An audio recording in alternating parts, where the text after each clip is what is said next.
Hello welcome to my YouTube channel learn to explore. तो आज आम सप्तम श्रेणी गणित बहीर अभ्यास कार्य 3.3 विषय आलोचना करबा। ता पूर्व यहाँ आम रहा कि डेफिनेशन दुईटी समांतर सरल रेखा को गोटे छेदक रेखा छेद कले उत्पन्न होता प्रत्येक जोड़ा अनुरूप कोण परिमाण सम परिमाण विशिष्ट। तो यहाँ दुईटा समांतर सरल रेखा जदि आपको गोटे रेखा कौन कला छेद कला तो ये जो प्रत्येक जोड़ा अनुरूप कोण सृष्टि होची। ठीक अच्छे यहाँ परस्पर सामान हम दुटी समांतर सरल रेखा को गोटे छेदक रेखा छेद कले उत्पन्न होता प्रत्येक जोड़ा एकांतर कोण सम परिमाण विशिष्ट। तो जदि यहाँ आम दुईटा सरल रेखा होची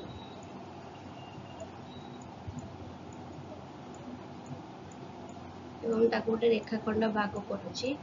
ए कोण सहित ए कोण एकांतर कोण हम और परस्पर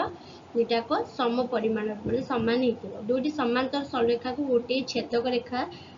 छेद कले उत्पन्न होता छेदक रेखार एक पार्श्वस्थ अंतस्थ कोण द्वय परस्पर परिपूरक अर्थात से कोण द्वयर परिमाण समष्टि 180 डिग्री। अंतस्थ कोणद्वय परस्पर परिपूरक हेबे अर्थात से कोणद्वयर समष्टि सब 180 डिग्री रही। चलो जीवा देखा पार्श्वस्थ चित्र देखिए निम्न प्रश्नर उत्तर दियो। यहाँ अभ्यास कार्य 3.3 रु आरंभ होची। आशा करुच्ची कि वीडियोटी को शेष जाए पिला माने तुम निश्चय देखिबो एवं लाइक मध्य कर एवं शेयर मध्य कर जहाँ द्वारा कि बहुत सारा पिला पढ़ी पारिबे। आउ जदि सब्सक्राइब करिन ताले सब्सक्राइब जल्दी करिवे। एटी देछि एंगल 1 एटा आउ एंगल 5 की प्रकार जोड़ी ये दुईटा को अनुरूप कोण।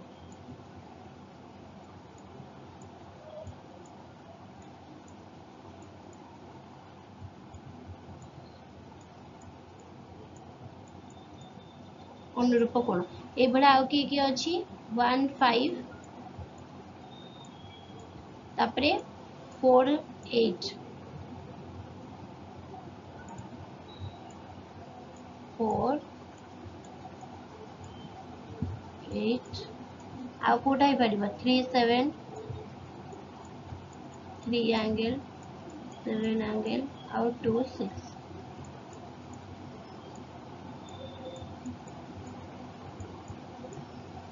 3 और 5 की प्रकार जोड़ी 3 और 5 एटा है एकांतर।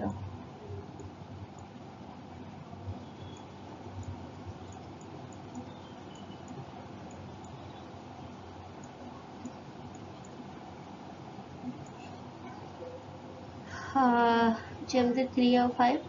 सेमते 2 और 8 हम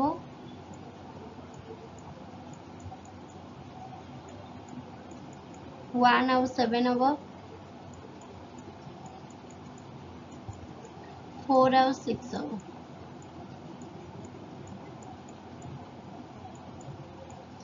2 और 5 दि प्रकार कोण जोड़ी सेटा आम जो पढ़ले परस्पर परिपूरक हे मिसिकी समष्टि 180 डिग्री हम। तो 2 और 5 आउ कौन हो पार 3 और 8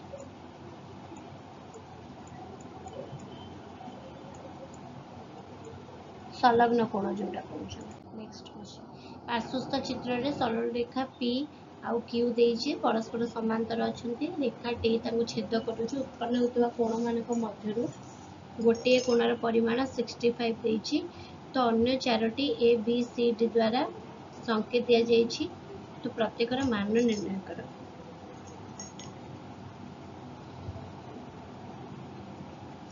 तो ये 65 देइछी तो यहाँ केते हे जिवो 65 हे जिवो जेहेतु प्रतिब कोण ए दुटा का मिसिकी 180 त माने D टा केते हबो 180 माइनस 65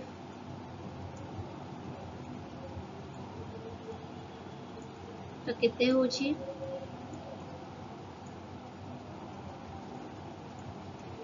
115 डिग्री एटा जदि 115 एटा भी हे जीवो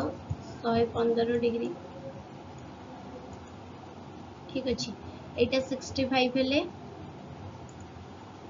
एटा हे जीवो 65 हेले सेटा भी हे जीवो 65 ठीक अछि बुझियला तो पिला माने निम्नरे थिबा चारि जोड़ी लेखा मन मध्य केउ जोड़ा समांतर और केउ जोड़ा असमांतर तुमे उत्तर सपक्ष लिख ये दुटा को समांतर कारण आमे जानि छे एकांतर कोण परस्पर सहित समान हेबे एटा 53 माने एटा 53 अछि तो एटा समांतर ठीक अछि बट एठी हमर संलग्न कोण जोटा रहउची सेटा परस्पर परिपूरक हेबे तो आगो आमे ऐड करिबा तो 97 रे 83 मिसिले केते 3 10 रे 1 9 70 के 18 तामने एटा भी जस्टिफाई करछि तो एटा भी समांतर होबो एटा रहिला बाह्य कोण नै कि तो बाह्य कोण हेले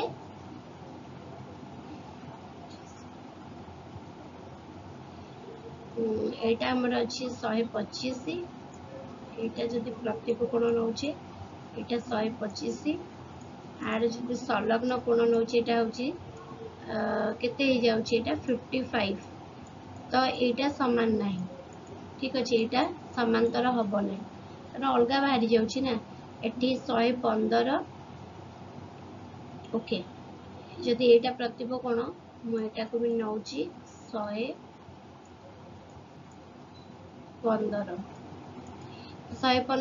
आउ 75 जदि मिसौची मु ताले मोर होची 190 तो एटा भी हबो नाही ठीक अछि हमर एंगल गुडा को जोटा हमको कहिला प्रतिप कोण अनुरूप कोण एकांतर कोण संलग्न कोण ए सब को जस्टिफाई करथुबा दरकार नले सेटा समांतर हबनी एटी इक्वल होउची सो दैट इज दुटा को समांतर हेले नेक्स्ट आसी पार्श्वस्थ चित्र रे सरल रेखा एल आउ एम सरल रेखा पी आउ क्यू परस्पर छेद करूछंदी गोटे कोण परिमाण 75 देछि अन्य तीनोटी कोण ए पचारिछि बी 50 सी 50 पिले एटा 75 पेले एटा केते हबो 75 काहे कि 75 हबो जेहेतु एकांतर कोण दुईटी सरल रेखा परस्पर को गोटे छेद बिंदु रे छेद करूथिले परस्पर एकांतर कोण परिमाण समान रहइबो तो 75 तो ए हे गला 75 जेहेतु एटा एकांतर कोण हे जाउची ए 75 आमे ये दुटा को जदि देखिबा ये दुटा को अनुरूप कोण हे जाउची पिला माने हैला अनुरूप कोण हे जाउची ए आउ बी परस्पर रो ए ओ बी ए माने ले अनुरूप कोण ना को पिला माने तो जदि अनुरूप कोण होउची ताले ये दुटा को भी सेम हबे ताले बी भी बाहरला सेम कारण हम जान अनुरूप कोण समान तो एटी बी आउ सी ये भी अनुरूप कोण हबो अनुरूप कोण हबोनी पिला माने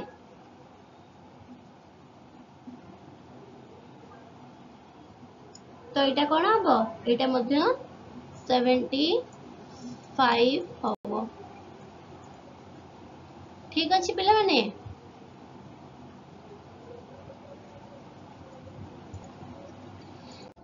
तो देछि कोन पार्श्वस्थ चित्र भली 60 डिग्री परिमाण विशिष्ट ए बी सी अंकन करा गला बी सी ऊपर एक बिंदु चिन्हट कर जार नाम दियो डी डी बिंदु रे डी ई सरल रेखा एभली अंकन करिवो ई एफ सरल रेखा लागी